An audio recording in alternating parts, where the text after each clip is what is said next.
Chapter 191. Pursuer, something is following us. Sonny's frown deepened. Not wasting any time, he moved forward and caught up to Nephi's, Castor, and Effie. The huntress glanced at him and slightly tensed. "Did your shadow notice an enemy?" The shadow was currently a few hundred meters ahead of the cohort, scouting for any signs of danger. He shook his head. "Cassie felt that we are being followed. I'm going to withdraw the shadow and send it back to take a look. Stay vigilant." Effie gave him a nod. Of course, as the pathfinder of the party, she was always vigilant. He was just warning her so that she could adjust her approach. The two of them were well accustomed to working together, so there was no need to waste words. Sonny commanded the shadow to return and fell back to the rear of the party.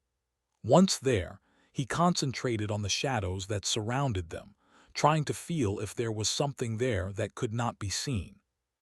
But there was nothing. Ahead of him, the rest of the cohort was silently preparing for the worst. Not wishing to let the unknown pursuer know that they were ready to act, no one summoned their weapons yet. No one had even turned their head. However, Sonny could see from the tension in their muscles that this peacefulness could explode into a storm of movement at any moment. Changing Star and her hunting party did not earn their fearsome reputation by mistake. Finally, the shadow was back. Not letting it rest even for a second, Sonny immediately sent it to observe the streets that they had just left. His perception was split between its vision and his own. The feeling of vulnerability he experienced when the shadow was away heightened. Sonny sighed with grim resignation. The fact that he was at the back of the cohort, and as such, would be attacked first if anything happened did not help one bit. "Calm down, you don't even know what is tracking the cohort." A few moments later, the shadow was safely hidden in the darkness of a ruined building, observing the crossroad that one would have to pass to follow them. Sonny continued walking, pretending to not know anything. A few seconds passed in tense silence, then a few more. "Where are you? What are you?" Depending on the nature of the mysterious pursuer, their response would be different. If it was a nightmare creature, they would either have to fight it or try to throw it off their scent. However, if the creature turned out to be one of the truly horrifying existences that stalked the ancient ruins, then things would get really tricky. There was also another possibility, and that was that they were not being pursued by a monster, but by humans instead. A team of hunters might have been sent by Gunlog to ambush Changing Star and her people. If that was the case, honestly, Sonny didn't know what would happen. However, he was sure of their ability to withstand an attack from the host, even if the enemy held a numerical advantage. The others seemed to share the same thought. After a few minutes passed, the shadow finally noticed movement. Someone was slowly walking in the middle of the street, not even trying to hide their presence. At first, Sonny thought that it was one of the revenants that populated the dark city. The figure, while human in appearance, was strangely crooked, with a dark, unadorned cloak hiding its limbs and features. But then, Sonny suddenly felt cold fear grip his heart. He recognized those glassy, lifeless eyes, the hideous pale face that terrified so many people. Harris, it was Harris, the murderous butcher who had torn Jubei apart with his bare hands, Gunalug's cruel executioner and hidden blade. Walking through the cursed ruins with the same bored expression that he had in the grand hall of the Bright Castle on the day of Jubei's execution, Harris was following in their footsteps. Gunlog did not send dozens of hunters to ambush Changing Star. Instead, he sent just one man. Sonny shivered. Damn it, why am I so afraid of that guy? But he knew why. It was because, deep down, he felt that they were alike. Harris was the personification of everything that Sonny was afraid to become. Trying to shake off his fear, Sonny walked forward and glanced at Nephi's. Then he said in a raspy voice, "It's that damn hunchback. He's following us." A sudden tension permeated the air. Without having to look, Sonny knew that everyone's faces grew dark. Harris was a mystery. No one knew what his aspect ability was, let alone his flaw. All that was known about this terrifying man was that he was very powerful and that not a single victim of his had survived. Neff frowned. "Is he alone?" Sonny nodded. "Yeah." To his right, Castor quietly scoffed. "What is Gunlog thinking, sending one man against us 6? However, Neff did not share his disdain. Turning to her left, she glanced at Effie. There was a grim expression on her face. "What do you think?" The huntress hesitated for a few moments. Then, looking down from her considerable height, she simply said, "I think we need to run." Castor scowled. "Run? Why? Surely, no matter how strong Harris is, we can take him down. None of us are weak either, even if we can't defeat him one-on-one." Effie shook her head. "You don't get it, do you? We can't fight Harris. No one can. Many people have tried and they're all dead now." She gritted her teeth. "He is a monster in human flesh, Castor. He is insanely powerful. But that's not even the problem. The problem is that no one knows his aspect. All we know is that once Harris comes for you, you die." She sighed. "I've seen many people try to resist once they caught wind that Gunlog is going to send Harris to get rid of them. Strong people, weak people. Some tried to fight him alone, others recruited fearsome allies. Come the next morning, all of them were dead. No matter how powerful they were or how many of them gathered to give him a fight, no one ever survived. All that was left was blood and corpses." As somber silence settled among the cohort, Effie grimaced. "The weirdest part is, no one has even seen him come and go. Every time Harris was sent into the outer settlement, we only learned that people were dead in the morning. Doors, locks, and barricades can't seem to stop him either. Once Harris is ordered to kill you, you just die. It is as though fate itself abandons you." Castor frowned. "So are you telling us that we stand no chance?" The huntress shook her head. "I'm saying that fighting him right now would be stupid. Not unless we learn how he is able to seemingly turn his victims, no matter how many of them there are, completely powerless." With that, she glanced at Nephi's, who lingered for a moment and then shook her head. "Our friend in the castle doesn't know either." Effie grinned. "Ah, so that mysterious friend of yours is not omniscient after all. Well, in that case, my advice stands. We should run."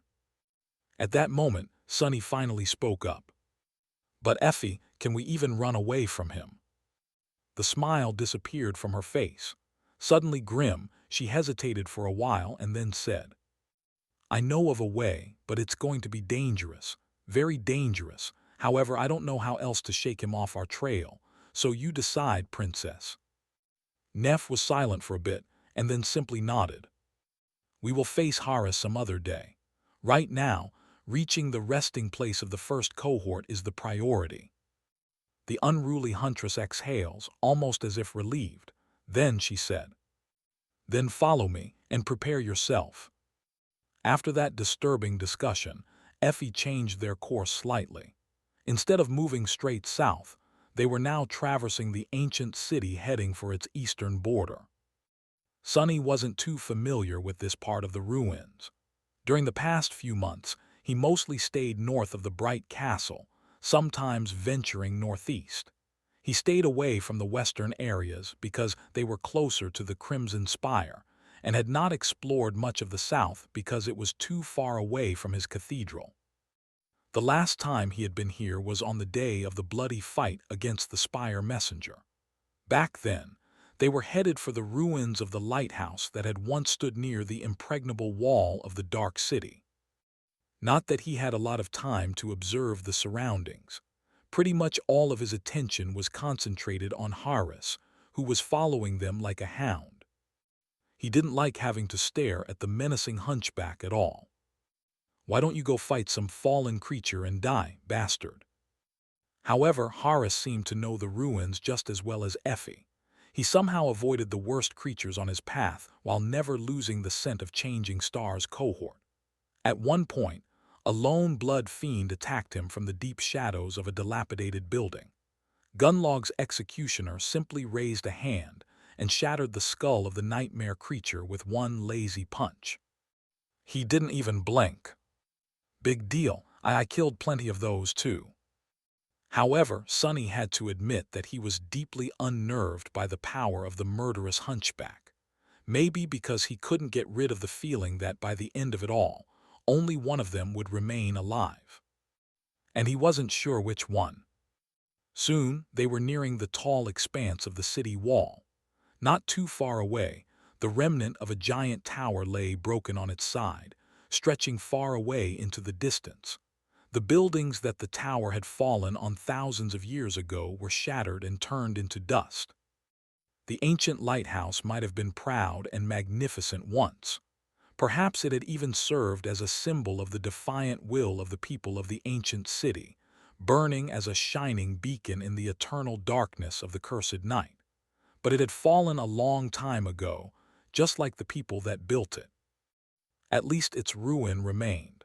The ancient inhabitants of the dark city had just vanished, not even leaving bones behind. Sonny sighed. Where to now? Effie gestured at the massive ruin. Inside. They were currently hiding in a collapsed building near the collapsed tower. This area was populated by an especially vile tribe of monsters, and attracting their attention would spell trouble for the entire cohort. Call your shadow back and keep it close. When we enter the lighthouse, we will have to act quick. Somewhat relieved, Sonny did just that. Not having to look at Horace anymore was a reason for celebration. Staying low to the ground, the six of them dashed from their hiding spot to the broken lighthouse. Without wasting any time, they found a breach in its wall and climbed inside. Effie summoned her radiant memory, bathing the interior of the ruined tower in light. Due to the fact that it was currently lying on its side, they found themselves in a massive, echoing tunnel. Looking around, Effie found her bearings and led them deeper into the tunnel, extreme tension apparent in her every move. While walking, she began to speak. Listen to me very carefully and do as I say. Once we're inside, don't separate from the group. Stay together and keep your weapons at hand. The place we're going to is full of nightmare creatures. They're not too strong, but they're special. She bit her lip. Don't even try to kill them. Just defend yourself and keep moving. If you stop, you'll most probably die. Same thing if you slow down and get yourself surrounded. But if we can preserve our formation, we might survive. I hope. You hope? What do you mean you hope? Before Sonny could voice his outrage, they reached their destination. Right in front of him, the floor of the tunnel was broken, forming a narrow crevice. It was filled with darkness, leading deep down into the ground and then deeper still. No matter how hard he tried, he couldn't see what was at the bottom. The huntress glanced at him. What are you waiting for, doofus? Jump. Sonny gulped. You want me to jump into that? By his side, Kai sighed and looked down on his freshly cleaned, stylish armor. An expression of pure sadness appeared on his beautiful face. Oh well, here we go again. Without wasting any time, Nephi silently jumped into the crevice. Just before she did, white flames ignited in her eyes. The darkness swallowed her lithe figure whole, like the maw of some unknown creature. Damn it all. With a resentful expression on his face, Sonny stepped forward. However, before he could approach the crevice, Castor inadvertently blocked his path. A moment later, the proud legacy was gone, too. Sonny lingered for a moment and then looked back. He wanted to check if Cassie needed help going down, but he didn't have to worry. Kai was already gently holding her in his arms. The charming archer softly rose into the air, hovered there for a second, and then glided into the darkness. Sonny blinked a couple of times and shook his head. Show off. Effie soon followed the rest of the party, taking her radiant memory with her. Left alone in the darkness, Sonny shivered, wrapped himself in the shadow, and jumped down. He fell for a few seconds and then landed on hard stone. the impact sending a painful tremor through his bones. Standing up, Sonny found himself in a narrow tunnel. Its walls were made out of weathered stone, clearly put there by human hands. The rest of the cohort was already there, preparing for battle. Nephise had summoned her silver longsword. Because the tunnel was not wide enough to freely use it, she was holding it with both hands. One armored gauntlet rested on the hilt, while the other was on the blade itself, halfway to its tip. Castor was wielding a sword, too. However, his was a graceful giant with beautiful patterns etched on its blade, with a triangular guard carved out of green jade. Sonny didn't know what was the tier of that memory, but he knew that it was extremely powerful. He had seen it cut through flesh, bone, and steel alike. Currently, the giant was emanating a ghostly green light. Effie had summoned her large round shield, but chose to leave the ancient bronze spear in the Soul Sea. While she was skilled enough to make use of it even in this narrow space, the shield would be much more formidable, especially considering her Herculean strength. Kai looked rather gloomy. Casting a mournful look over his shoulder on the fletching of his heavy arrows, he sighed and outstretched his hand. Instead of a bow, an elegant falcata appeared in it. The beautiful curve of its blade glinted, reflecting the light. The last one to draw her weapon was Cassie. Unexpectedly, she unsheathed a slender rapier from the scabbard that was attached to her belt and let go of it. To Sonny's surprise, the rapier did not fall to the ground, but rather stayed floating in the air, as if attached to the blind girl by an invisible string. Then it rotated slightly and hovered in front of her, with its tip pointing straight at Sonny. What?" Cassie smiled and turned her head to him. Please forgive Quiet Dancer. She is shy around strangers." Sonny scratched the back of his head. Sensing his confusion, Cassie explained. "Dancer is an echo and a partner of mine. We work well together." As if answering her words, the rapier suddenly circled around the blind girl and returned to her previous position.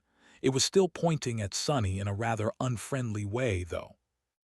All right." Interrupting their conversation, Effie called out to him. "Hey, Sonny, now would be the perfect time to invite your girlfriend to join us." The rest of the cohort stared at them with confused expressions. Sonny gritted his teeth. "How many times do I have to tell you, she's not my girlfriend?" Noticing the weird stares that people were giving him, he sighed. "Effie, tell them." The huntress did not even continue to tease him. Just this fact alone told Sonny how dire their situation really was. "Sonny also has an echo, and a powerful one at that. Go on, summon her." He did, and a moment later, the stone saint stepped into the tunnel out of his shadow. Her ruby eyes were burning with crimson flames from behind the visor of the helmet. The taciturn monster briefly glanced at the people gathered around it, and then indifferently turned away to peer into the darkness. Just like that, their group of 6 had turned into a group of 8. Well, if a moody flying rapier could be counted to be a member. Suddenly, a distant noise made everyone freeze for a moment. With a dark expression, Effie looked in the direction it came from and sighed. "Right, we've wasted enough time already. Follow me and be ready." With that, she took a step forward and headed deeper into the tunnel. Sonny followed, commanding the stone saint to stay close to Kai and Cassie. After a while, something crunched under his foot. Looking down, he saw a bone, a human bone. "What is this place?" The huntress glanced back, and then answered in a somber tone. "The catacombs." He frowned. "Since when are there catacombs beneath the dark city? Why have I never heard you mention them?" Effie lingered before answering. "The catacombs were always here. They span beneath the whole city. It's just that most of the tunnels had collapsed a long time ago. As to why hunters don't like to mention them, it's because very few are crazy enough to explore what little remains of the catacombs, and even fewer return to tell the tale." Then she added, No matter how powerful Harris is, a person can only survive here if they know their way around. And only a couple of us, outer settlement hunters, do, so we should be able to lose him. Meanwhile, Sonny noticed more and more bones littering the ground. All of them looked like they had once belonged to humans. I don't like this. Looking up, he asked, "Can we get back to that thing you said about how very few people manage to escape from here alive?" "Why is that?" The huntress grimaced. "That's because—" However, before she was done speaking, something appeared out of the darkness and barred their way. Sonny opened his eyes wide. Right there in front of them, a corpse was standing on the edge between light and darkness, staring at the 6 humans with the black chasms of its empty eyes sockets. No, not really a corpse, a skeleton. Defying all laws of logic and physics, a creature made of nothing but human bones suddenly lunged forward, baring its teeth in a hungry grin. How the hell is this thing even moving? Defying all logic, the skeleton lunged at Effie with a speed that even Sonny himself wasn't capable of. With no muscle tissue connecting the bones together, the strange creature was still able to stand upright, run, and attack with vicious strength. A moment before the undead monster closed the distance between them, Effie screamed, "Stay together." Then she turned her torso and slammed her shield against the lunging monstrosity. With a thunderous crack, the skeleton was thrown back. Its skull and ribcage shattered, showering the tunnel with sharp bone splinters. Like a broken marionette, it fell to the ground in a shapeless pile. Sonny stared at the mess of broken bones with confusion. "Wait, that's it!" the huntress yelled, tearing him away from these thoughts. "Don't stop, move!" The cohort rushed forward, following Effie into the depths of the catacombs. When Sonny was approaching the remains of the reanimated skeleton, he noticed something that made a cold chill run down his spine. The bones were still moving, slowly assembling themselves back into the shape that resembled a human. Just as he stepped past the creature, one skeletal hand suddenly thrust in his direction, trying to claw at his leg. If not for Sonny's quick reaction, it might have succeeded in injuring him. With one slash of the midnight shard, he crushed the clawing hand and threw it away. Falling on the stones a few meters back, the hand remained motionless for a moment, and then began crawling back to the quickly recovering skeleton. The monster was being rebuilt by some terrifying, invisible force. Drawn by its unseen pull, the bones were putting themselves back together one after another. Those too damaged to be of use were simply replaced by one of the bones scattered on the floor of the tunnel. Soon, the skeleton would inevitably rise again. A disturbing thought entered Sonny's mind. He finally realized why Effie had told them to keep moving instead of trying to kill the nightmare creatures populating the catacombs. Was it because these creatures were immortal? Or rather undying? Sonny felt a sickening premonition that he was right. If so, things were going to turn from bad to harrowing pretty fast. It was at that moment that his ears caught a distant rustle coming from the darkness ahead of them. For a moment, he felt fear grip his heart, thinking that the dark sea had somehow found its way into the catacombs. But no, this wasn't the cursed sea. Instead, it was dozens, no, hundreds of skeletal feet scraping against the cold stones of the catacombs. Maybe even thousands of them. The hordes of undead monsters populating the catacombs were coming to rip the 6 humans apart. With a grimace of dark resentment on his face, Sonny gripped the midnight shard tighter and hurried after the other members of the cohort. Come and get it, bastards. Pretty soon, the undead creatures were upon them. First in ones and pairs, then in small groups, the bloodthirsty skeletons assaulted them in a constant stream. Appearing from the darkness of the catacombs, they lunged at the cohort in a whirlwind of bony claws and teeth, each bearing the same eerie skeletal grin. Effie and Nephi's, who were at the front of the group, faced the brunt of the attacks. The huntress exerted her inhuman strength, bulldozing through the skeletons like an incarnation of ancient fury. Her round shield acted as a wrecking ball, shattering the undead monsters left and right. Nephi's fought with the elegant fluidity of water, but also with the crushing force of a devastating flood. She was holding the longsword by the blade, using its crossguard and pommel as an improvised mace. With white flames dancing in her eyes, she moved from one skeleton to another, skillfully deflecting their blows and crushing one skull after another. If anything got past them, Castor was there to deliver the finishing blow. His sword shone with a ghostly green light, slicing through bones as if without meeting any resistance. The proud legacy fought with graceful precision, always managing to immobilize the enemy with just one clean strike. The skeletons fell to his sword before even having a chance to retaliate. The three powerhouses made paving the path through the horde of monsters seem almost easy. However, Sonny knew that it was anything but. Each skeleton was stronger and faster than a human could ever be. It took incredible skill, resolve, and coordination to cut through their ranks without slowing down even for a second.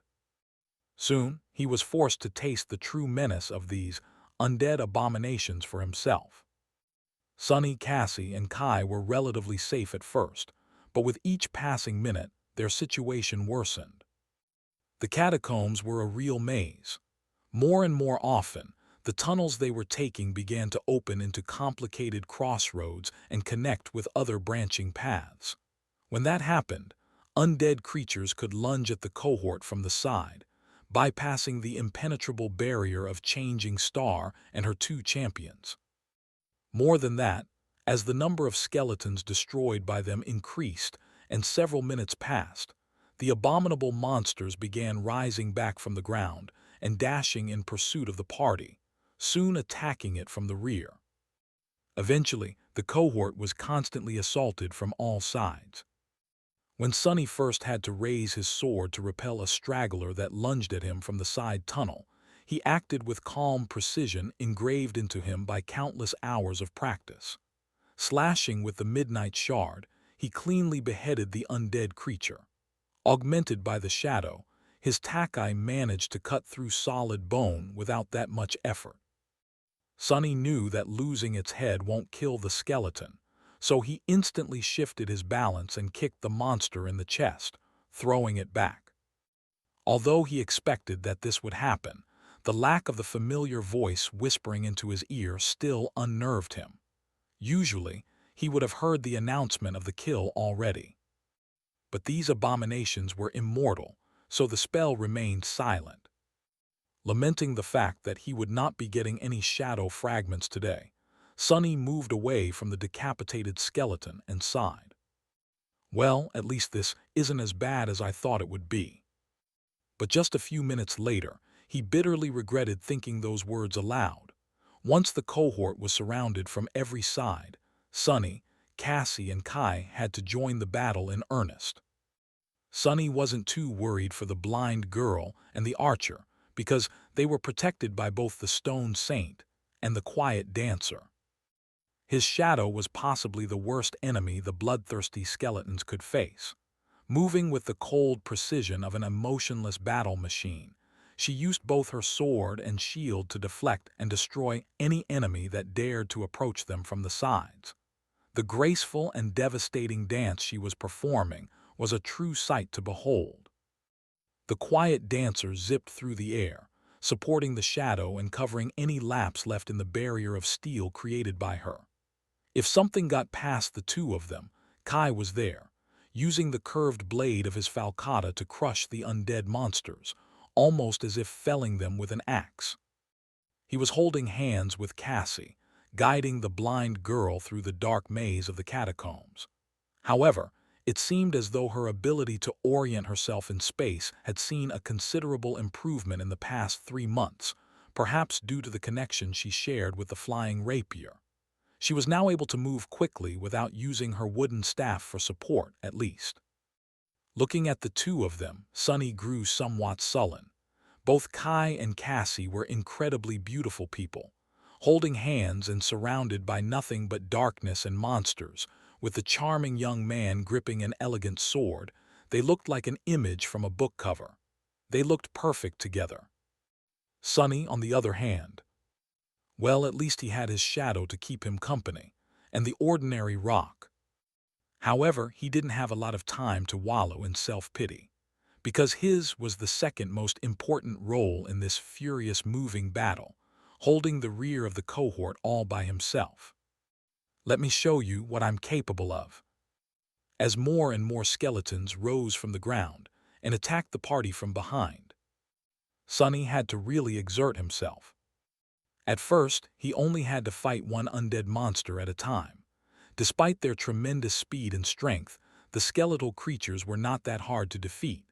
They seemed almost mindless, always attacking in the most straightforward way possible. Of course, a less prepared person would have been torn apart by these fierce creatures a long time ago. But Sonny was not the same weak and inexperienced kid he had been 7 months ago. The harrowing trials of the Forgotten Shore, as well as his tenacious will and grim resolve, had turned him into a fearsome creature, too. In fact, in terms of pure viciousness, the skeletons had nothing on him at all.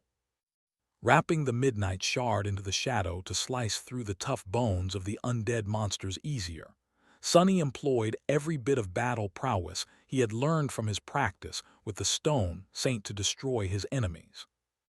Seamlessly weaving the firm and unassailable movements that he had learned from the taciturn stone creature into the flowing style taught to him by Nephi's, he made short work of one skeleton after another.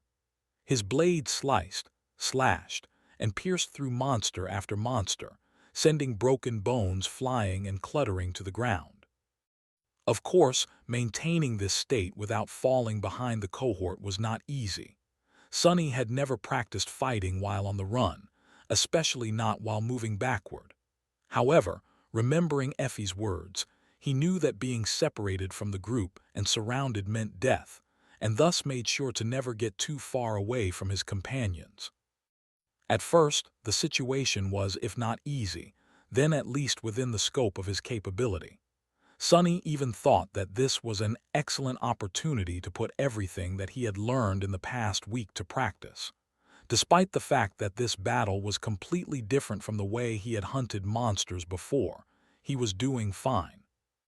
Back on the streets of the Dark City, he hunted at night, always attacking the enemy from the shadows and aiming to finish the fight with one strike.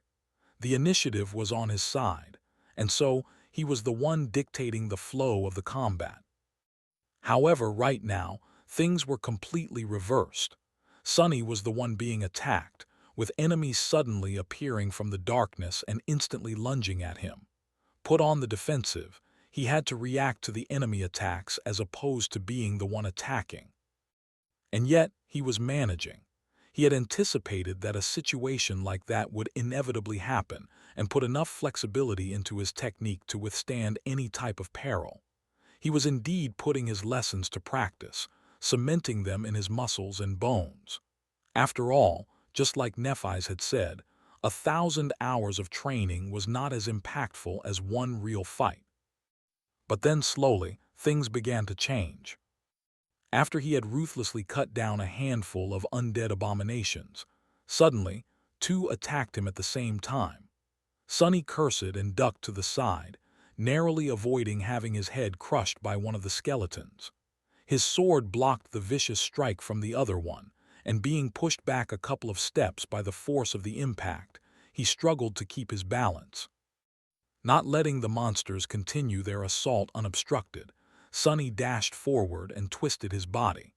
Kicking one creature in the chest, he used it to propel himself toward the other one and put all that weight into a devastating downward slash.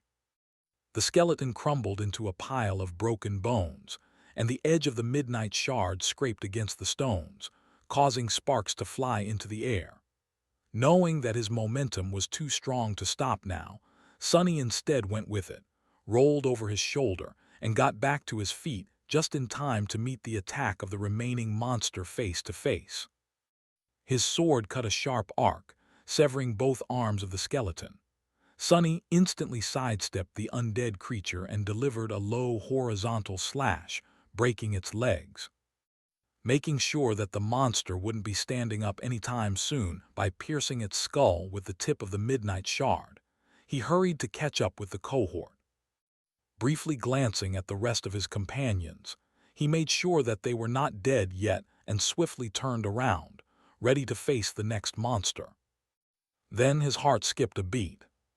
Curses!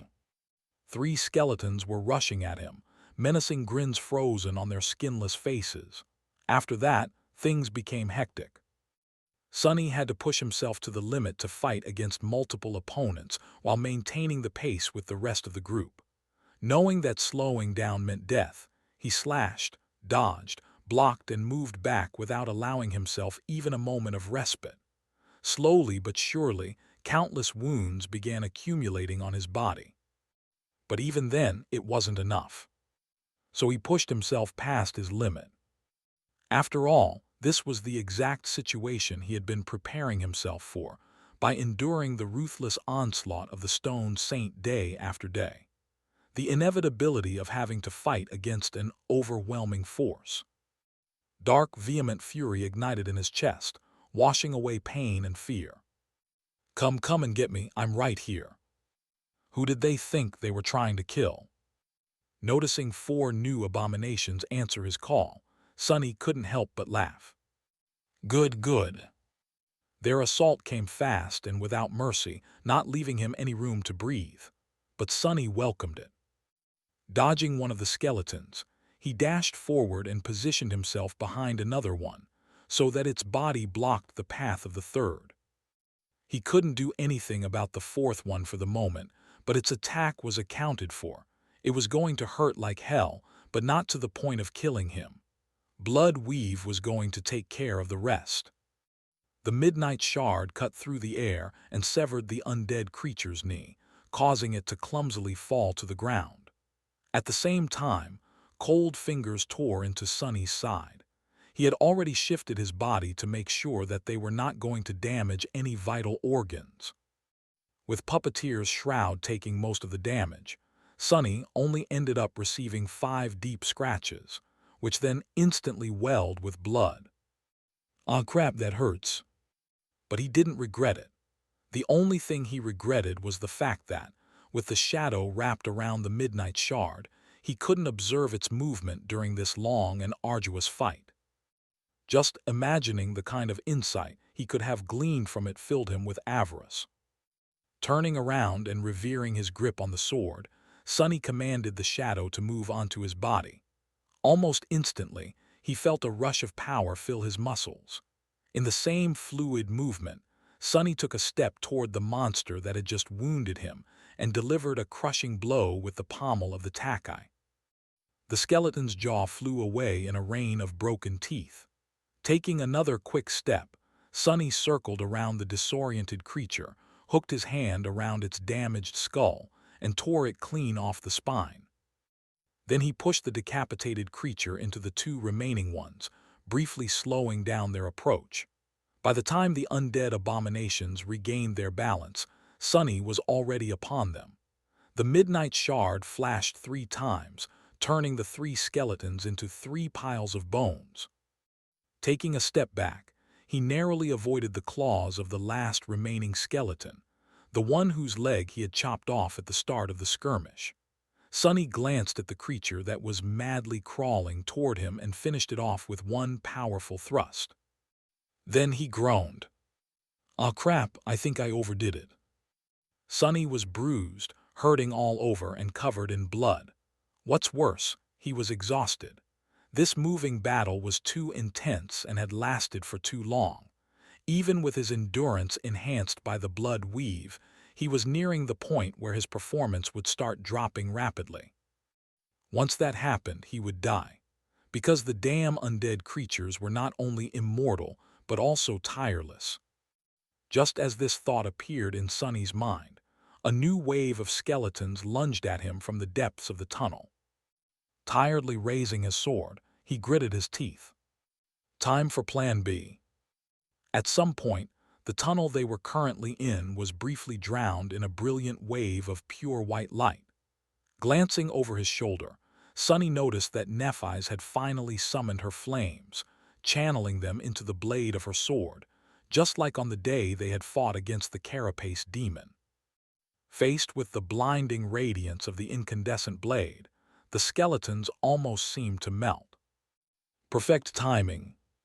Using the momentary disorientation of his own opponents, Sunny dashed back and commanded the stone saint to switch places with him. As they passed each other, he sent the shadow from his own body onto that of the taciturn stone knight. Almost immediately, the shadow saint's eyes blazed with menacing carmine fire. Her skin shone with dark radiance, and wisps of ghostly gray fog appeared from beneath her stone-like armor like dancing flames. The impenetrable darkness of the catacombs suddenly seemed to become even deeper, embracing her like a vast black mantle. "Yeah, I have some tricks up my sleeve too." A second later, the shadow crashed into the undead creatures, sending splinters of bones and severed limbs flying through the air. She proceeded to massacre them, moving from one to another in a graceful storm of darkness and destruction. Taking her place near Kai and Cassie, Sunny was finally able to rest for a few seconds. His battered body was screaming with pain, and the gray fabric of the puppeteer's shroud had turned heavy with blood. With two wielders of divine aspects activating their hidden cards almost simultaneously, the cohort got a chance to catch their breaths for a few short moments. However, it was clear that this calm wouldn't last long. Sunny didn't really want to show all his cards yet, but the situation left him little choice. He doubted he could continue this mad dash for much longer.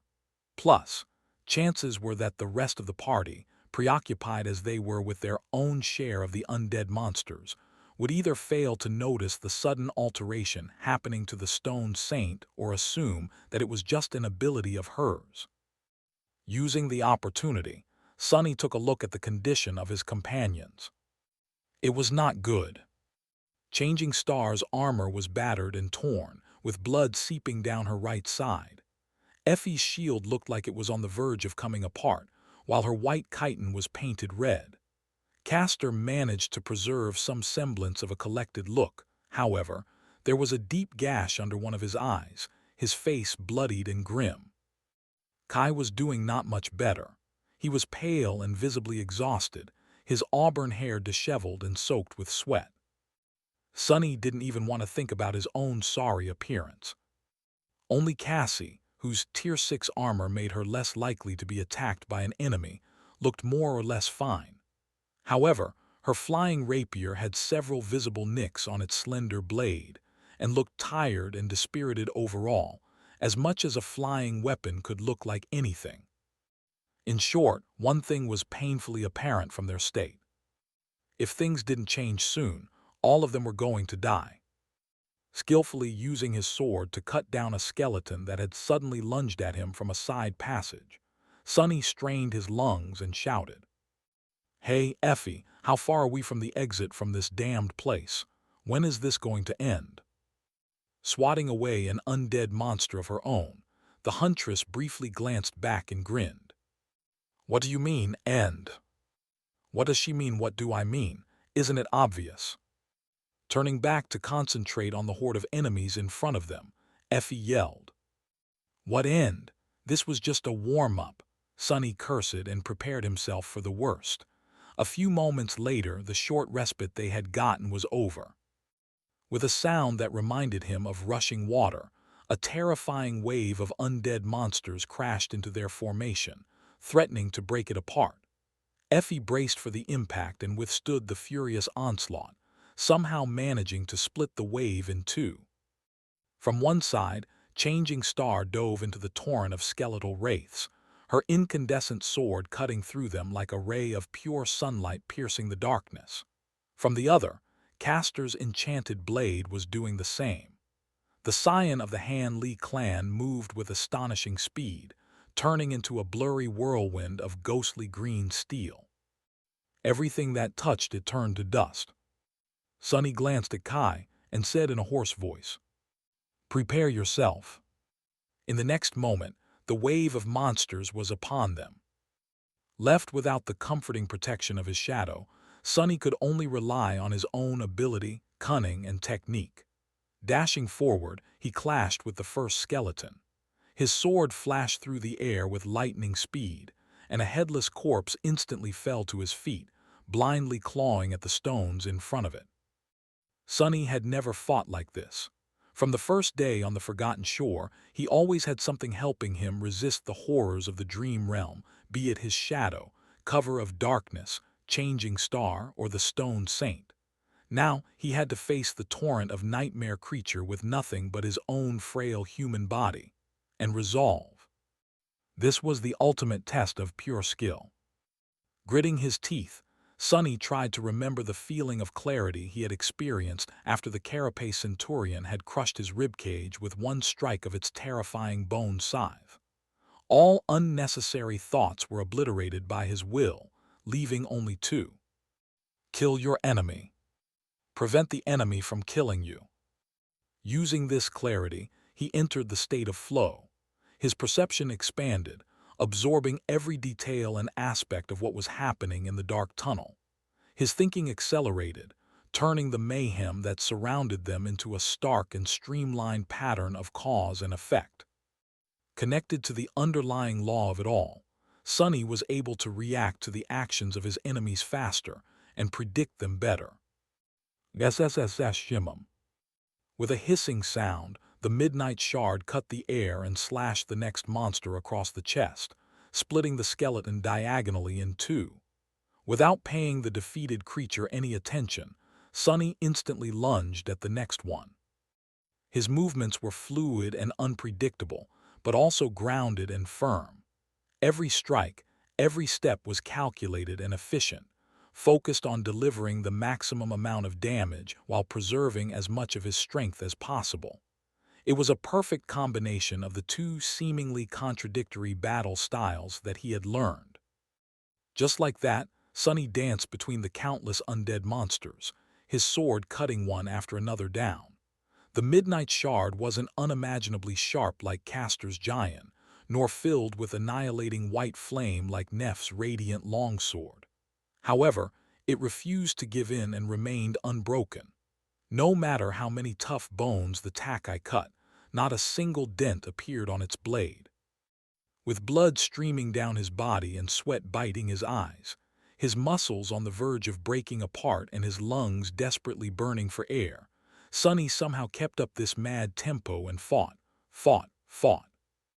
At some point, he heard a furious roar from somewhere ahead and briefly looked up, noticing that Effie had dismissed her battered round shield and finally summoned the beautiful bronze spear. With it in her hands, the huntress became even more deadly. Multiple skeletons burst into a shower of broken bones, cut apart by a wide arc of the ancient weapon. However, at the same time, more and more wounds started accumulating on Effie's body. Despite everything, things weren't going well for the cohort. Or at least, it seemed that way for a while. At some point, however, Sonny noticed that the number of skeletons attacking the cohort from the front had begun to diminish. Pretty soon, Nephi's, Effie, and Castor were getting a few moments to catch their breaths from time to time. The pressure on himself had also lessened. The Stone Saint, on the other hand, had to hold off an ever-increasing number of undead creatures attacking the party from the rear. When the balance of the rolling battle noticeably shifted, Changing Star gave a command to change the formation of the cohort. She quickly dashed back to reinforce the taciturn shadow, while Sonny moved forward to support Castor and Effie at the head of the group. Once he got there, the huntress gave him a tired smile. "Hey, doofus, you look like shit." Sonny glanced down and had to agree with her. With his armor torn in a dozen places and soaked through and through with blood, he looked pretty much exactly as dead as the nightmare creatures they were fighting. However, Effie's state wasn't any better. He smiled crookedly. "Thanks, you're quite a looker yourself, you know." The huntress scoffed, and then turned away to face another of the undead abominations. Hold fast, we're almost there. She told the truth. After several more minutes of furious fighting, the tunnel they were moving through suddenly opened into a large cavern. A few meters in front of them, the floor of the catacombs was broken, collapsing into a vast, seemingly bottomless chasm. That terrifying abyss was filled with darkness that even Sunny's sight couldn't pierce. The chasm was no less than 40 meters across and stretched far into the distance to both left and right, like a dark border separating the world of the living from the world of the dead. A rickety rope bridge was drawn across it, connecting to a similar-looking tunnel at the other end of the abyssal chasm. The rope bridge looked like a derelict of ancient times. It was flimsy, slippery, and rotten through and through. She doesn't expect us to actually use it, does she? It's so obvious that this thing will collapse as soon as we step on it. Has she not seen any Sajuk? Even if others somehow survive, there's no chance that I, with that damn faded attribute, will make it to the other end. Sunny turned to Effie and scowled, really hoping to be surprised by her answer. So what now? The huntress looked at him in confusion. What else? We crossed the bridge. Sunny sighed. Of course they had to cross the bridge. Why had he even bothered to ask? Great. At least the damn thing was empty of the skeletons. The path to the other side of the chasm was clear. What is clear is that I'm going to die. While Sunny was consumed by these unhappy ruminations, Effie and Castor quickly threw the few undead creatures remaining in front of them over the edge of the chasm. Finally safe from their constant attacks, most of the cohort took a chance to quickly catch their breaths. Only Nephi's and the Stone Saint were still fighting. In fact, the overwhelming pressure of the pursuing horde had grown so heavy that they were barely holding on. Two figures, one shrouded in shadows, the other bathed in pure white light, were slowly buckling under the furious onslaught of the army of the dead. Sunny gritted his teeth. If nothing changed, they were going to be the ones being thrown into the dark abyss very soon. With a grim expression on his face, he glanced at Effie and said, "Go." Leaning on her spear, the huntress weakly shook her head. Someone will have to hold them off long enough for everyone to get to the other side. You should. Sunny interrupted her. I'll be the last one to cross. Don't worry, I have a plan. A crazy plan, but what else was new? Giving him a long look, Effie hesitated for a few seconds, then nodded. All right, stay alive, Sunny. He quietly chuckled. Awa, I didn't know you cared. She stared at him for a bit, and then calmly said, No, it's just that if you die, pretty soon I'll have to fight your scrawny corpse. So, don't do that, okay? With that, Effie beckoned others to follow her and stepped on the rickety bridge. Sunny blinked a couple of times, watched her go, then turned his back to the chasm and sighed. Right, what else did I expect? In any case, there was no way back now. Brandishing the midnight shard, he dashed forward and joined Changing Star and the Shadow Saint in their desperate fight.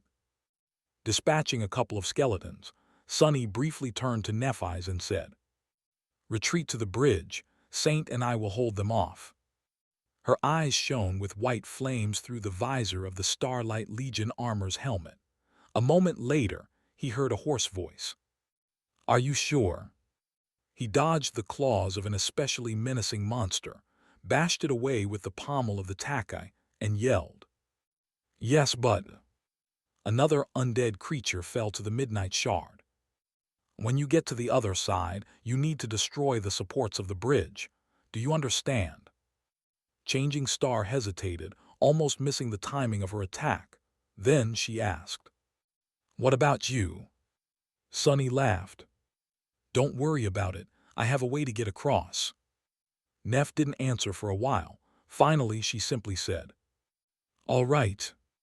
Not one to waste words, Changing Star didn't say anything else. When the opportunity presented itself, she silently retreated, letting Sunny take her place. Now for the hardest part.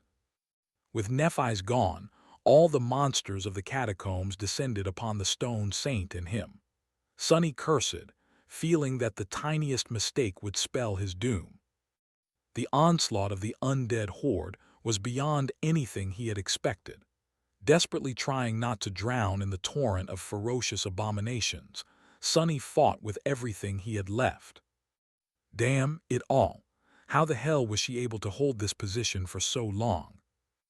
Not prone to heroic displays, Sonny used the shadow as a meat-shield stone shield, and hid behind her from time to time, emerging from the cover of the taciturn monster only to deliver a strike or two and disappear again.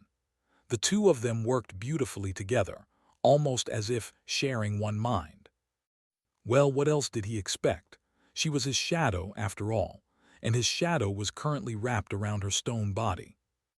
The armor of the menacing knight was still mostly intact. However, even it was battered and broken in several places. With a dark expression on his face, Sonny noticed a stream of ruby dust pouring from one of the breaches. The stone saint was wounded. This needs to end fast. Feeling his own endurance running out, Sonny wanted nothing more than to fall to the ground and rest, even if it meant dying. But instead, he doubled the intensity of his attacks. There was no need to hold anything back and preserve his strength anymore. He just had to last for a bit more, a dozen seconds at most. But even a dozen seconds seemed like an impossible dream. Impossible. He knew someone who was in the habit of making impossible things happen. With a furious growl, Sonny cut another skeleton apart, received a glancing blow to his already wounded side, and stumbled back. The shadow appeared in front of him, enduring a rain of attacks with the help of her already battered shield. Her feet slid on the stones, but the taciturn knight stubbornly held. Got him it when, as if answering his silent cry, and loud rattle followed by a thunderous boom, informed him that the bridge had been brought down. Now there was nothing connecting the two sides of the terrifying chasm. Sonny was left alone against the horde of immortal monsters, with no way to retreat. Finally, turning his back to the undead creatures, Sonny peered into the darkness. Seeing the cohort waiting for him on the other side of the dark abyss, he lingered for a moment, sighed, and ran to its edge. The shadow slipped from the body of the stone saint and wrapped itself around his own. Suddenly weakened, the taciturn monster held the entire horde back by herself for a split second, and then dissolved into darkness, returning to the tranquil expanse of the Soul Sea. With no obstacles to slow them down anymore, the flood of skeletons lunged forward. They were just a meter or two behind Sonny, stretching their deadly claws to tear him apart. Too close. Approaching the abyssal chasm, Sonny briefly glanced into the impenetrable darkness that filled it. And without pausing even for a second, jumped off the edge, crap. Jumping into the bottomless dark abyss, Sonny briefly regretted every decision he had ever made in his life. How did he end up in this situation? Where did he go wrong? However, there was no time for self-reflection. He wasn't ready to see his whole life flash before his eyes yet. There were more pressing matters. Before the momentum of his jump waned, Sonny summoned the prowling thorn. By the time the triangular dagger materialized in his hand, he was already beginning to fall. Not wasting any time, Sonny threw it with as much power as he could while simultaneously sending the shadow from his hand onto the blade of the kunai. The throwing dagger flashed in the darkness of the underground cavern, streaked the wide chasm, and embedded itself into the hard rock on the other side of it. Because of the enhancement of the shadow, it got deeply lodged in the stone. Yes. A moment later, the invisible string connecting the prowling thorn to Sonny's wrist drew tight. Instantly, his hand was violently jerked forward. Holding on for his dear life, Sonny swung through the darkness with incredible speed. Behind him, dozens of skeletons plummeted into the chasm, with more being pushed down with each second. However, he was already far away. Bite it, you bastards. A couple of seconds later, all humor was smashed out of him by the hard impact against the opposite wall of the crevice. Sonny tried to soften the blow a little, but it still hurt like crazy. His bones groaned, on the verge of breaking apart. A couple of them probably did. Sonny blacked out for a moment or two. When he came back to his senses, his wrist was in agony, with the invisible string of the prowling thorn slowly cutting deep into its skin. Hissing, Sonny gripped the thin string with his other hand and relieved a part of the pressure. Then he looked up. 10 or so meters above him, 5 pale faces hovered above the edge of the cliff. On them were written expressions of horror, shock, and astonishment. "Oh, right, I guess they don't know about this memory of mine." To the cohort, his desperate trick must have looked like simple suicide. From the perspective of people who didn't know about the secret enchantment of the prowling thorn, Sonny just took a running start and jumped into the abyss, only to disappear into its darkness without a trace.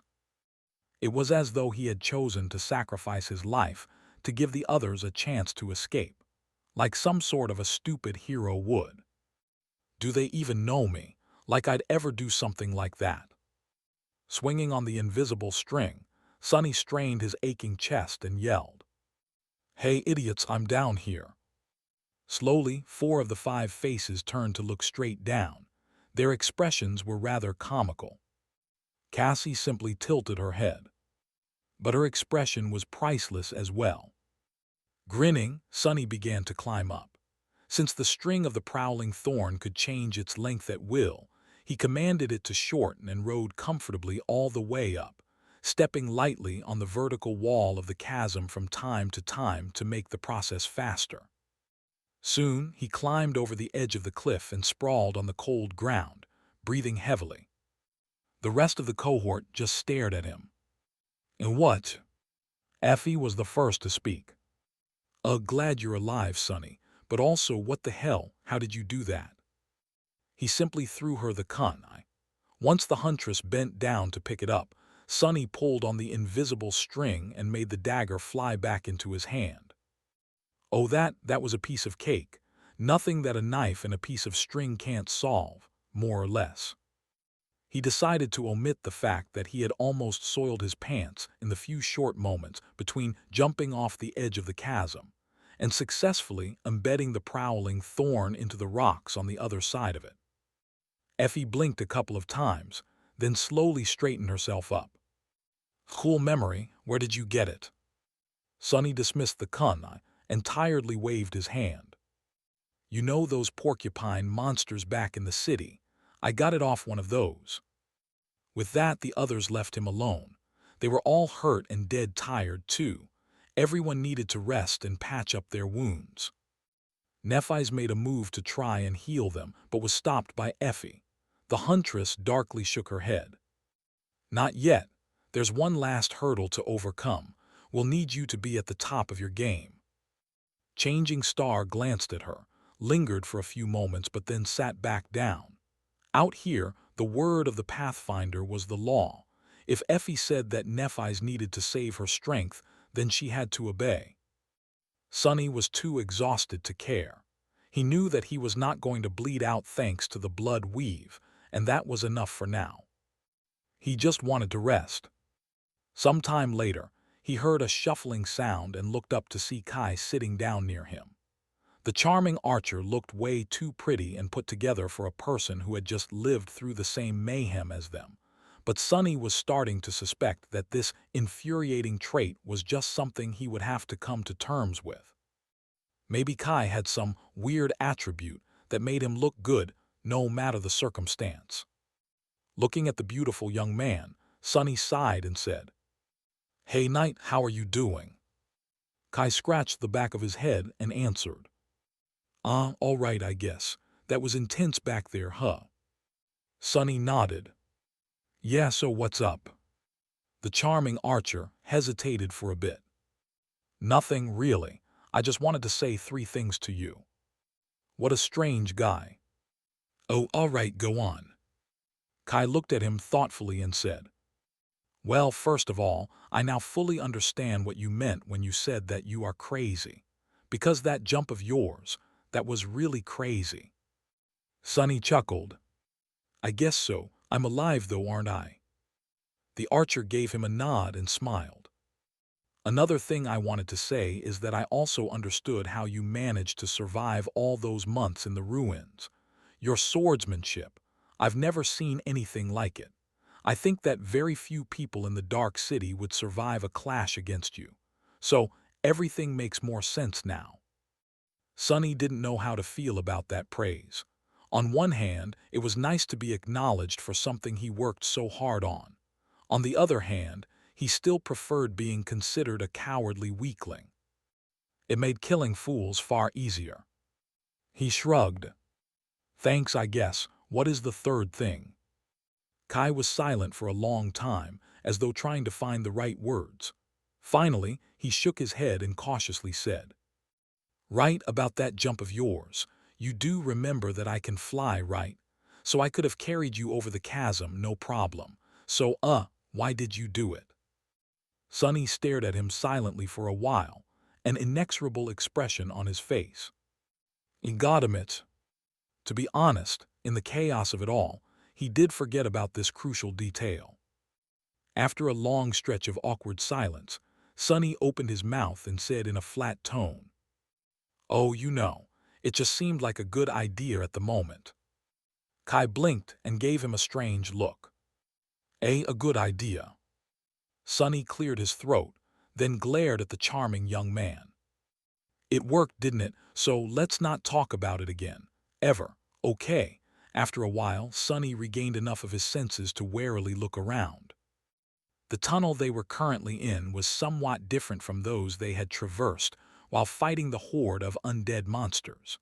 It looked more weathered and decrepit, with its walls and floor smoothed and uneven, as though eroded by something over the course of countless years. What's worse, it was wet. With a cold shiver, Sonny realized that they were surrounded by puddles of black water.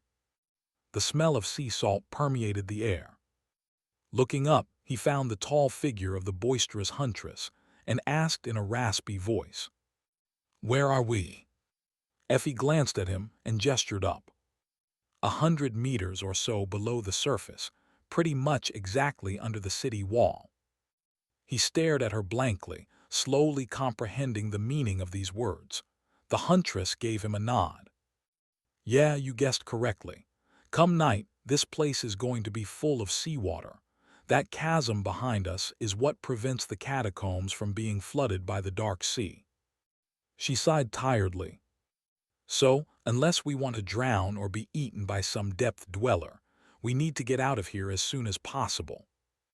Sonny closed his eyes, imagining a roaring torrent of black water erupting from the mouths of countless tunnels and falling into the abyssal chasm like waterfalls made of pure darkness.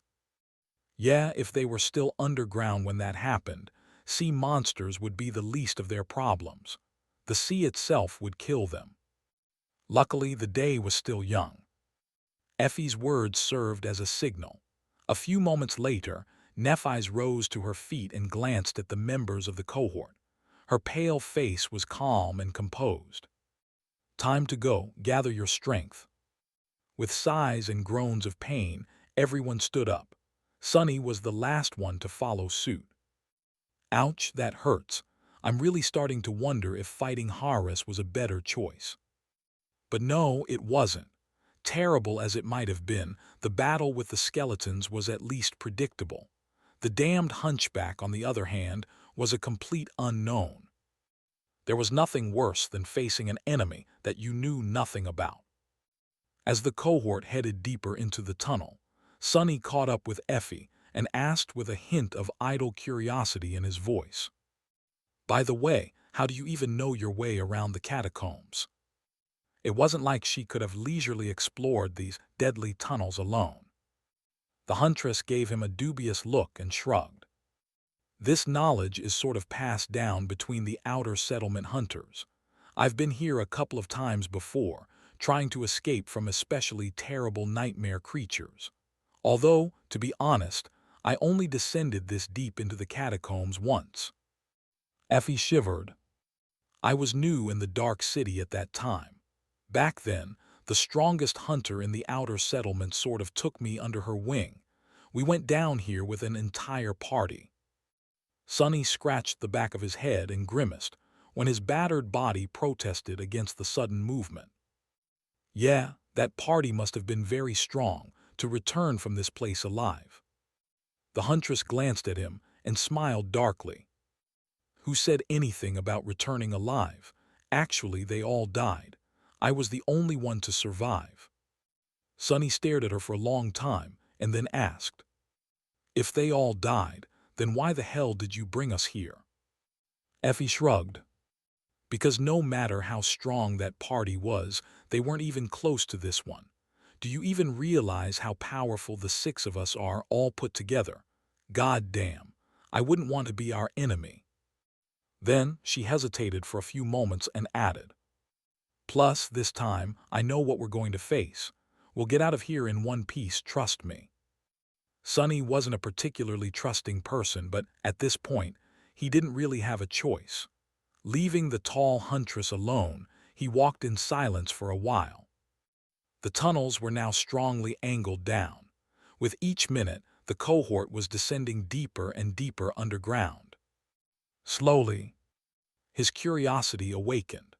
Now that the harrowing battle against the army of the dead was behind them, Sonny began to wonder about something peculiar. Where exactly did all those human skeletons come from? There were hundreds, if not thousands of them down here in the catacombs. Even if every hunter that had ever lived in the outer settlement died in these tunnels, their number wouldn't account for that much. Not to mention that people who perished in the Dark City tended to end up eaten by some terrible monster, their bones pulverized into dust by its teeth. His pointless pondering was interrupted by Effie, who suddenly gestured for the cohort to stop. After discussing something with Nephi's, she gave her a nod and turned to the rest of them. "Listen up, we're close to the central chamber of this maze. The exit to the surface is right ahead. However, getting to it won't be easy." The tall huntress hesitated and then said, "If we want to make it outside, we will have to act fast. There's a big fat bastard of a nightmare creature that lives in that chamber. However, it takes time for it to fully wake up. So, don't stop to look at it, don't panic, don't lose your cool. It might look scary, but if you follow Neph and do what she tells you to do, you should be all right." She waited for a bit to make sure that everyone understood her meaning, and then grinned. "All right, if everyone is ready, let's go meet the Lord of the Dead." "Why, Lord of the Dead?" Not liking the sound of this name one bit, Sonny summoned the Midnight Shard and reluctantly followed after Effie. Soon, they entered a giant underground chamber. Once Sonny saw what was inside of it, his eyes grew wide. He finally understood where all those skeletal wraiths came from. He also understood where the inhabitants of the ancient city had disappeared to. They were all here. The giant underground chamber was circular in shape and as immense as the grand hall of the bright castle. Its walls were built out of the same gray stone slabs as the mighty walls of the Dark City, but unlike them, the walls of the chamber were covered with whispering streams of cold, nebulous black water. In the center of it, a vast mountain of human bones rose from the ground, reaching almost halfway to the distant ceiling. Thousands, no, hundreds of thousands of people must have perished to create it. With a harrowing realization, Sonny finally understood where the people who built the ancient city and the impregnable wall surrounding it had disappeared to. They were all here, piled onto each other in this vile monument of death. This horrid dark chamber was their final resting place. An old memory suddenly surfaced in his mind. Back beneath the branches of the soul tree, Cassie had seen a vision of a blood-soaked hill formed from countless corpses. On top of it, a tiny black seed was floating in a pool of blood. Was there a similar mountain of bones hiding under the soil of the Ashen Barrow? Was that how the Soul Devourer had been born? Sonny shifted his gaze, only now noticing the veins of crimson coral growing from the harrowing hill of white bones, almost like muscle tissue of some colossal creature. Following the coral pillars up, he finally saw that the dome of the immense chamber was broken, with pale sunlight streaming through the breach and falling on the ghastly visage below. A giant stone hand was reaching down through the broken dome, its palm open, as though trying to caress the mountain formed from the bones of those people who had once populated this dark, forsaken land. Looking at the stone hand, Sonny suddenly realized where they were. The vast underground chamber was situated directly underneath the headless statue of the graceful woman who had once saved them from drowning in the black waters of the cursed sea. One of her hands was raised toward the heavens, as if trying to embrace them. The other had broken off and fell down thousands of years ago, lying in the mud at the base of the giant statue. Reaching into the depths of hell, that was the hand Sonny was looking at right now.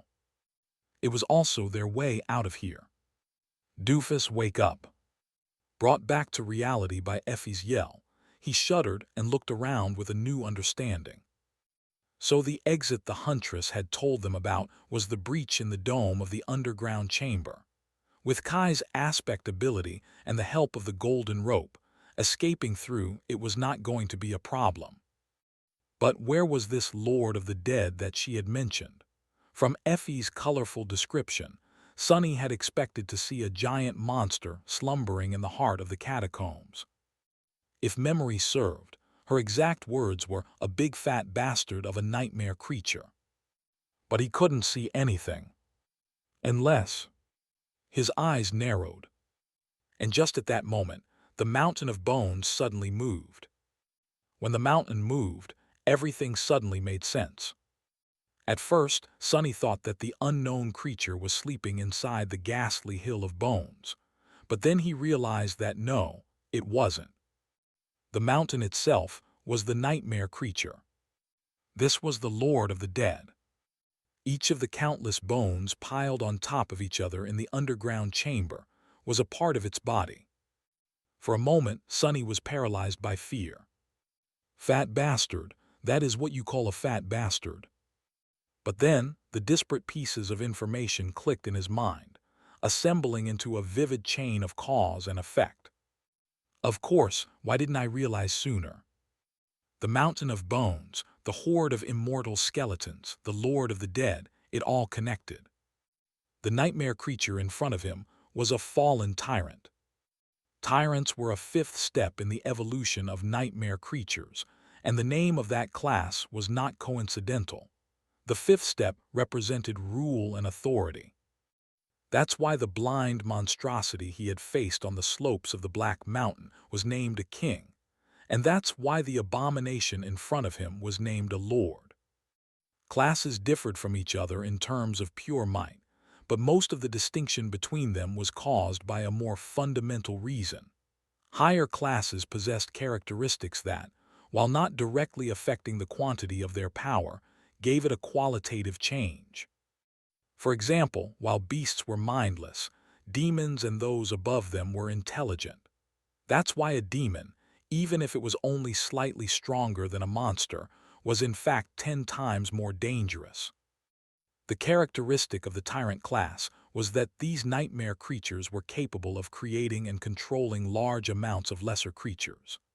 The Mountain King's larva that Sonny had slain during his first trial, which was born when a tiny worm living inside the Mountain King's body entered the corpse of a dying slave, was one such lesser creature. However, this power had its limitations. The minions created by a tyrant couldn't be of the same rank as it. That's why the larva was a dormant beast, while Mountain King itself was awakened. Similarly, while the skeletons that the cohort had faced were awakened, they had to be created by a fallen tyrant.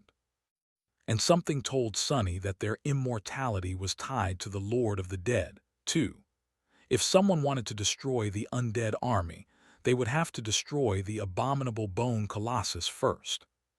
Said colossus, meanwhile, was slowly waking up right in front of Sonny, and if when it did, Damnation! Nervously gripping the midnight shard, he glanced at Nephi's. The golden rope was already in her hands, and she was passing it to Kai. Before the beautiful archer could take it, though, the mountainous creature suddenly rippled. A moment later, a twisted pillar of bones shot from its body, flying in their direction with the force of a siege ram. Nephi's and Kai dove away, and the massive pillar of bones shot past them. Before the thunderous sound of it crashing against the wall of the chamber even reached Sonny's ears, the pillar was already moving, whipping sideways with tremendous force. Luckily, he and Cassie were behind it, but Effie and Castor were not. Both of them reacted with admirable speed and fell to the ground, allowing the terrifying limb of the gargantuan creature to fly above their heads. Rising from the stone floor, the huntress screamed, "It's just thrashing in its sleep. Move. We need to get out of here before the bastard wakes up." Cursing, Sonny dismissed the midnight shard and faced the mountain of bones, trying to predict its next move. He was beginning to understand how Effie's original hunting party had perished in the catacombs. A sword wouldn't be of any use in this situation. The Lord of the Dead was slowly coming to its senses. The bones constituting its repulsive body moved and rippled, unfurling from within the white mass like giant, twisting limbs. It seemed to be slowly turning from a shapeless hill into some semblance of a creature. What shape that creature would assume once it fully awoke, Sonny didn't want to know. Another twisting pillar, limb, suddenly shot from the mass of bones, blindly striking at the empty space behind the giant abomination. Sonny gritted his teeth, his ears ringing from the thunderclap of its impact against the wall. What followed was a deafening noise of thousands of ancient bones scraping against weathered stone. The massive pillar whipped left and right, then fell to the ground and slowly retreated back inside the body of the Lord of the Dead. Meanwhile, Nephi's was back at her feet. Dashing toward Kai, she pushed one end of the golden rope into his hands and pointed to the breach in the dome of the chamber. In the next moment, the archer soared into the air, flying to his destination with incredible speed. With a terrifying scraping sound, the whole white mountain rippled once again, and several devastating pillars of bone shot to intercept him. However, Sonny had no time to check on Kai. Because the Lord of the Dead had extended two more limbs in his direction. Diving under the first one, Sonny felt a wave of fetid air rush past him. Knowing that he only had a second left to live, he then strained his muscles and jumped with all his shadow-augmented might. Sonny's body flew several meters into the air, avoiding the rushing bone tentacle only by a few centimeters. Landing in a roll, Sonny cursed and got back to his feet. What kind of an infernal jumping rope game is this? The Lord of the Dead was slowly coming to its senses. More bone tentacles appeared from the mass of corpses, each moving with growing precision. But Kai was already standing on the palm of the giant stone hand. The golden rope looped around one of its fingers. Cassie was the first one to climb up. With the flying rapier loyally hovering over her shoulder, the blind girl effortlessly moved up the rope, reaching the distant ceiling of the underground chamber less than 10 seconds later. It was easy to forget that she had absorbed as much soul essence as the rest of them. Her delicate arms hid much more power than one would assume. However, back on the ground, those seconds were a real hell. The mountainous creature was waking up, making it hard for the rest of them to stay away from its blindly thrashing limbs. They needed to get out of here fast. Effie was the next one to take the rope. The huntress practically flew up, pushing herself with agility and Herculean strength worthy of an ancient hero. Then it was Castor's turn. Effortlessly dodging a pillar of bone with his incredible speed, the legacy grabbed the rope and turned into a barely visible blur. A second later, he was already landing on the giant stone palm. Nephi's and Sonny were the only ones left in the reach of the fallen tyrant. Glancing at Sonny, Changing Star yelled, "Your turn!" However, Sonny did not respond. His eyes were fixed on the base of the gargantuan abomination, where, amidst the ancient bones, a weak golden glow emanated from a small, partially concealed object. Sonny lingered for a moment, his thoughts moving with incredible speed. He knew that he was a greedy person by nature, and one cursed with insatiable curiosity, too. However, first and foremost, he was someone who put a tremendous amount of value on his own survival. That's why, right now, his reasoning was cold and sober. It was a question of risk and reward, as well as his ability. Would he be able to reach the object shining with the light of divinity and come back alive, or not? A second later, he looked at Nephi's and answered, "You go, I'll be just behind you." It would be a shame to go through all of this and not receive anything in return. He had to try. With that, Sonny turned around and dashed toward the Lord of the Dead. The decision was made, and now all that was left was to execute it. Summoning the prowling thorn, he threw it at the mountain of bones. Of course, Sonny didn't hope to wound the tyrant.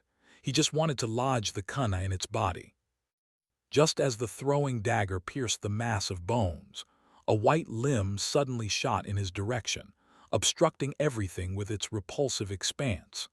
Commanding the invisible string to contract, Sonny jumped high into the air and flew forward as though launched from a cannon. Landing on the other side of the pillar, just a few steps away from the unencompassable mass of bones, he gritted his teeth, and then thrust his hand inside the fallen tyrant's body. A moment later, his fist closed around the concealed object, and with some effort, Sonny pulled it out in the clatter of breaking bones. A sharp pain pierced his forearm. Opening his fist, he saw a small, intricate iron key. It looked almost ordinary, if not for the ethereal golden glow emanating from within it. In the next moment, Sonny suddenly staggered, feeling a wave of weakness washed over his body.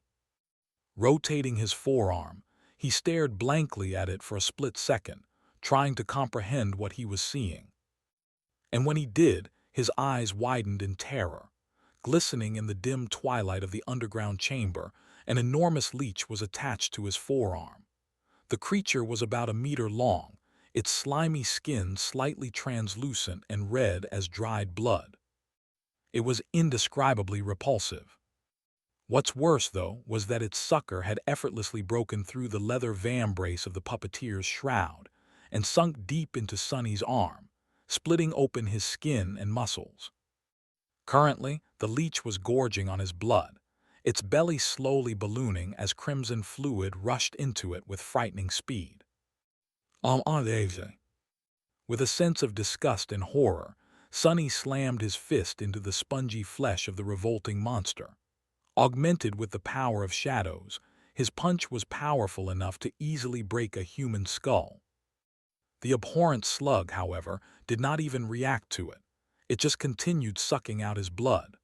All Sonny achieved was sending a wave of pain rolling through his body. Not good. Instantly summoning the Midnight Shard, he enhanced its edge with the help of the shadow and hacked at the leech, putting all his strength behind the strike. The blade of the takai was as sharp as a razor, and with the augmentation provided by shadow, it slid helplessly off the leech's skin, not leaving even a scratch on it. The slug wasn't affected at all. It was still drinking his blood, consuming a dangerous amount of it with each second. Sonny stared at the disgusting creature, dumbfounded. His body was already starting to suffer from blood loss, a sickening weakness slowly spreading through it. There wasn't much time left until it would cause him to lose consciousness, and then inevitably die. Think. The leech had broken through his Tier 5 awakened armor without any effort. It was immune to the damage done by the Midnight Shard, which had never failed to cut down any monster he faced before. This could only mean one thing. The damn slug was a fallen beast. Sonny blinked in disbelief. That thing is a fallen one. Are you kidding me? If this was true, then nothing he could do would harm the leech. Maybe if he was at the very peak of his rank, there would be a chance. But with his core mostly empty and his aspect ability focused on versatility as opposed to pure might, like Effie's, there was none. The gap between their ranks was just too wide. Stone Saint could probably wound it, but it would take several seconds for the taciturn monster to appear and take action. Seconds that Sunny didn't have. By the time she was able to do anything, he would already be dead, either sucked dry by the abominable slug or crushed to death by the Lord of the Dead. That left Sunny with only one option. If he couldn't get rid of the leech, he was going to have to cut off his arm. Maybe Nephi's would be able to grow him a new one. Or not. In any case, he had to do it in order to survive. Raising the takai over his head, Sunny gritted his teeth and hesitated for a moment. Despite understanding that this was the only way, he was still struggling with the idea of crippling himself so terribly. Don't think, if you want to live, just do it. With a desperate resolve, he forcefully brought the midnight shard down, but then stopped it at the last second. The sharp blade hovered mere centimeters away from his skin. This was not due to the lack of determination, but because Sunny noticed a subtle change happening to the leech. Its belly, which had been expanding rapidly as his blood filled it, stopped ballooning at some point. Now, strange spasms were running through it. What the? In the next moment, the vile creature suddenly convulsed. Letting go of his arm, it dropped to the ground and writhed in agony. Through the translucent film of its skin, Sunny could see the innards of the giant slug bursting open. It was as though it was being torn from within by some invisible force. No, not a force, it was being killed by his blood. The damn leech got poisoned by it. It seemed that blood weave was far more odd and tenacious of an attribute than he had thought. A second later, the whole body of the fallen beast simply ruptured, spilling blood everywhere. Sunny stared at it with a blank expression. Bringing him out of the daze, the voice of the spell whispered, "You have slain a fallen beast, corpse eater. Your shadow grows stronger. You have received a memory." As his eyes grew wide, Sunny shook off his astonishment and lunged forward. He still had to escape from this damn place. Grabbing the bloodied soul shard from the eviscerated remains of the abominable leech, he turned around and sprinted to the golden rope. Dodging a bone tentacle that burst from the body of the gargantuan tyrant to pursue him, Sunny rolled on the ground, jumped over a pile of broken bones, and finally reached his destination. As soon as he grabbed the rope, it began contracting, bringing him out of the underground chamber. When Sunny was nearly reaching the hand of the stone goddess, a deafening roar thundered from below, washing over his body in an almost palpable wave. The Lord of the Dead was finally awake. But it was already too late. His prey had escaped. Climbing out of the mud, Sunny fell to his knees and then tiredly lowered himself to the ground. The breath was escaping from his lungs with laborious, raspy sounds. Weak, he felt so weak and tired. But it was so good to see the sun again. The wounds he had received in the catacombs had finally caught up with Sunny. With adrenaline gone, he was now in a sea of pain. A quiet groan escaped from his lips. That was not fun. While Sunny was contemplating this, a shadow fell over him. Looking up, he saw Nephi's glaring at him with a dark expression. She was bloodied and battered, with a deep frown contorting the graceful lines of her usually calm face. "And what?" Kneeling beside Sunny, Changing Star grimaced and said, "Are you insane? Why did you do that?" He tried to chuckle, but ended up twisting in an excruciating coughing fit. When Sunny was finally able to breathe again, he said weakly, "Yes, no, maybe, I don't know, I just saw something shiny." With that, he opened his fist and showed Changing Star the glowing crystal of the ascended soul shard he had scavenged from the corpse of the vile, blood-sucking leech. She stared at it for a few moments and then sighed. Without saying anything else, Nephi's placed her cool hands on his chest and closed her eyes. A moment later, the purifying white flame spread through his body like a warm embrace, repairing any damage done to it. Even knowing how much pain this cost her, Sonny couldn't help but be happy to feel its touch again. Soon his pain disappeared. With his head cleared of the fog, he realized that they had done it.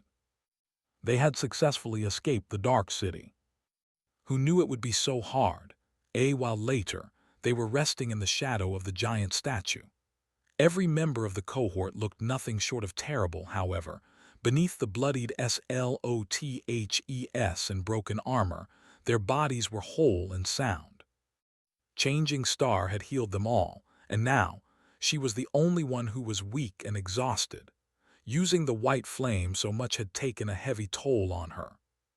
Sitting in the mud, Sonny raised his head and looked at the giant statue of the faceless woman. She was just like the last time he had seen her, slender and graceful, with her light flowing robe rippling in the wind, as though made out of actual fabric and not hard stone. The statue was tilted slightly to the side, with its one remaining hand reaching high into the sky. A long time ago, on the night of their harrowing escape from the Ashen Barrow, Sonny, Cassie, and Nephi's had taken shelter in her palm. It was from its height that he had first seen the walls of the Dark City. Looking down, Sonny stared at the other hand of the giant statue, which had broken off a long time ago and fell down, crushing through the dome of the underground chamber. With a sigh, he closed his eyes and thought, "Thank you for saving us again." Then his face darkened. Remembering the events that had transpired in the catacombs, Sonny felt his good mood evaporating. Although he had found the answer to one of the mysteries that had been plaguing him for a while now, he wasn't happy about it. The fate of the inhabitants of the ancient city had always been something that Sonny was very curious about. As an amateur explorer who spent most of his free time studying the ruins of the Dark City, he was familiar with subtle details of their culture more than most. Learning about the mundane facts of their lives was somewhat of a passion of his. He had known that the history of this ancient civilization ended in tragedy, of course.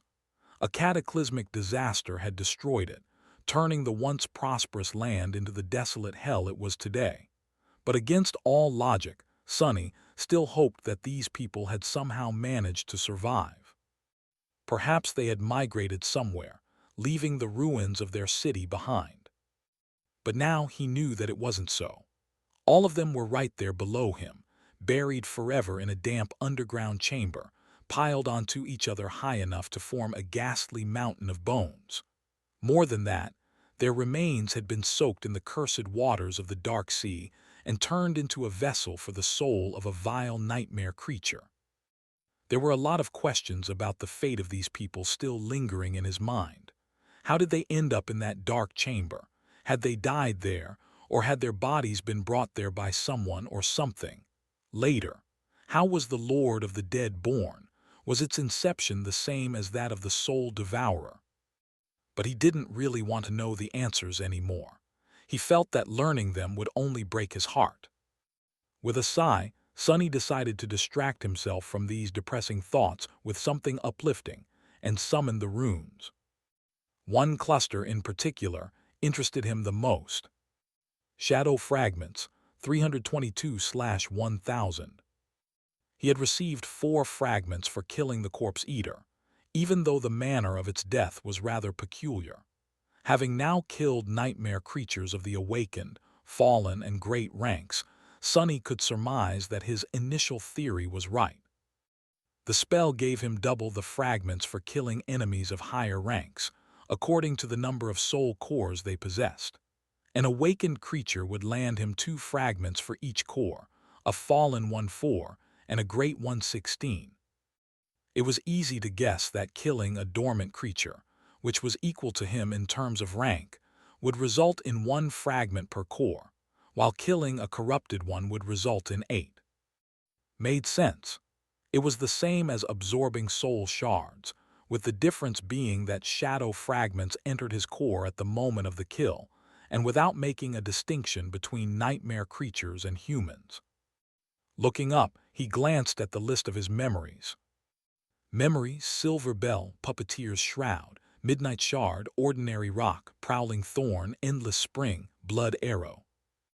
The last one was new. Slightly intrigued, Sonny read its description. Memory: Blood Arrow. Memory rank: Ascended. Memory tier: I. Memory type: Weapon. Memory description: a debt of blood must be paid in blood. Memory enchantments: Rain of Blood, Restitution. Enchantment description: the arrows are created from the wielder's blood, and as such, can rain on the enemies for as long as the archer has any left in their veins. Enchantment description: if the arrow finds its mark, it will drink the blood of the prey and restore that which had been taken from the archer. If it misses, the archer's blood will be lost forever. Creepy.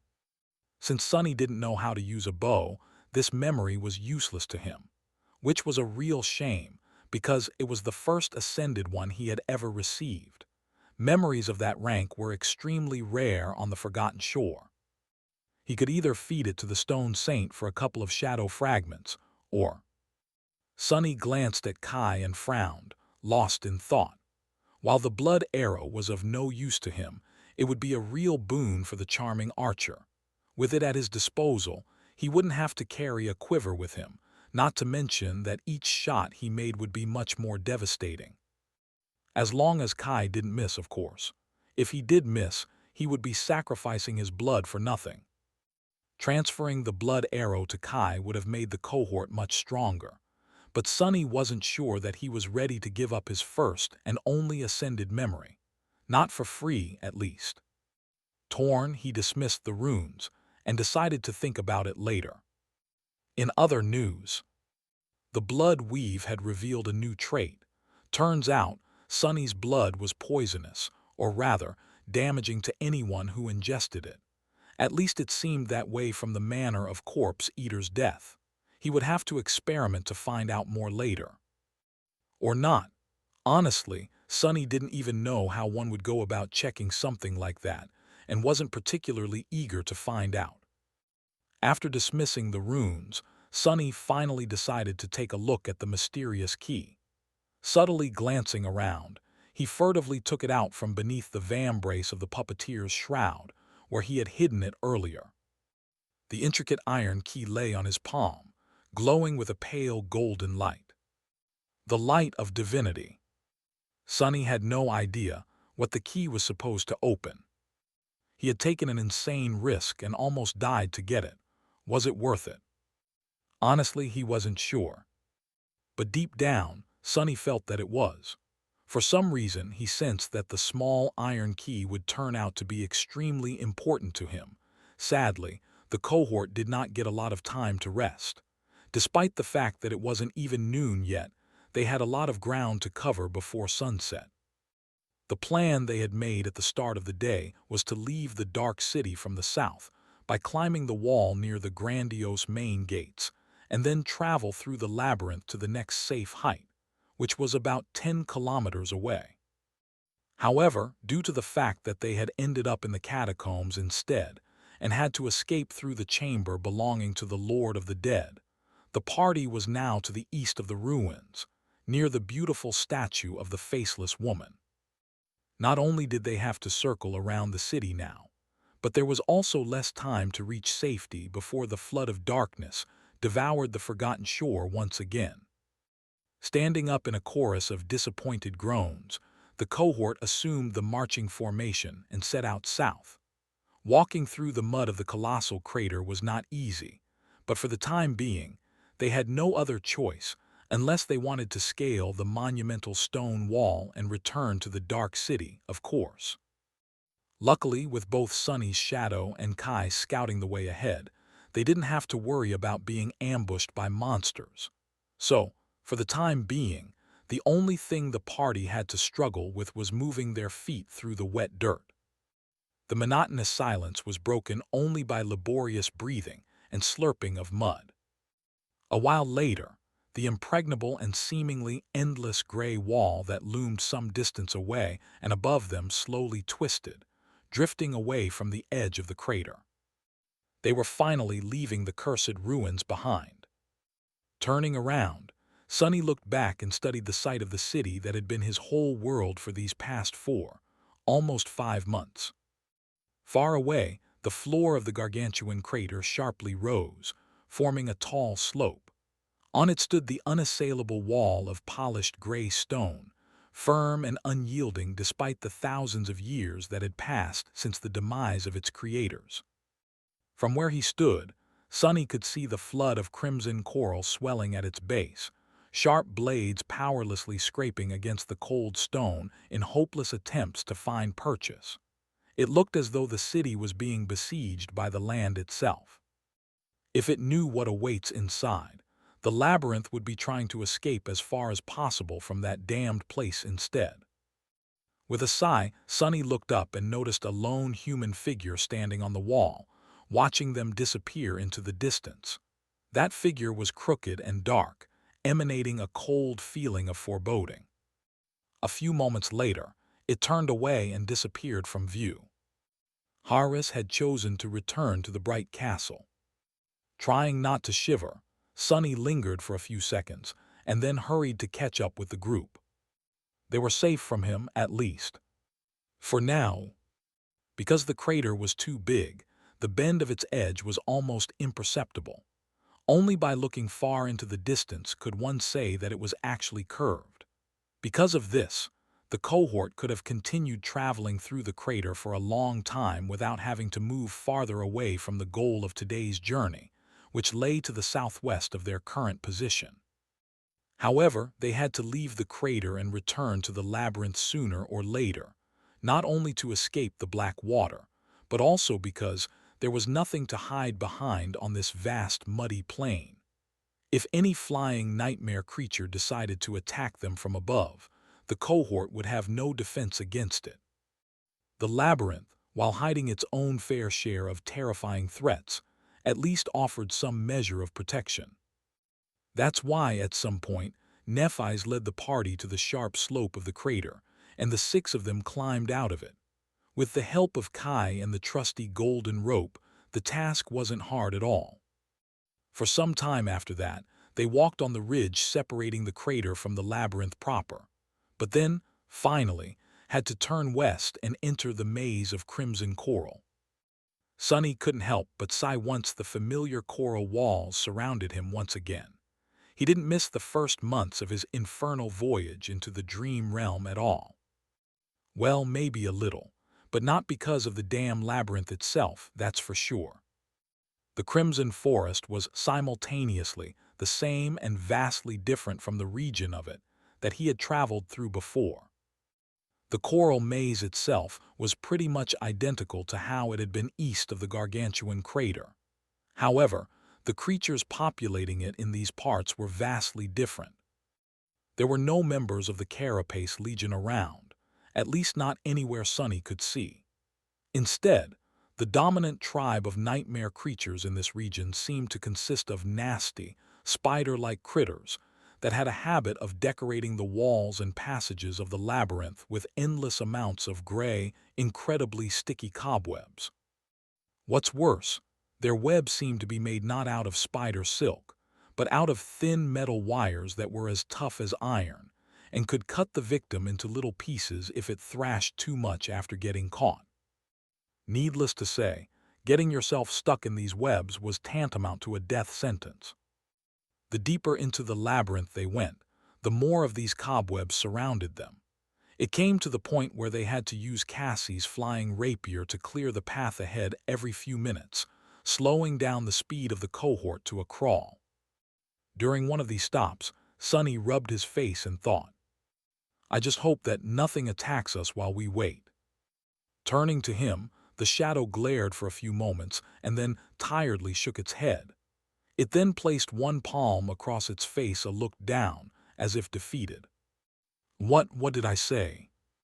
A moment later, several massive spider-like creatures jumped out of the cracks in the coral and attack them. Thanks for watching. Please subscribe and like the video and comment down if anything wrong in the story. And if have any suggestion to a new novel or want next part of any series, comment down. Our target is to get 1K subscriber. There will be surprise for all of you. Stay tuned.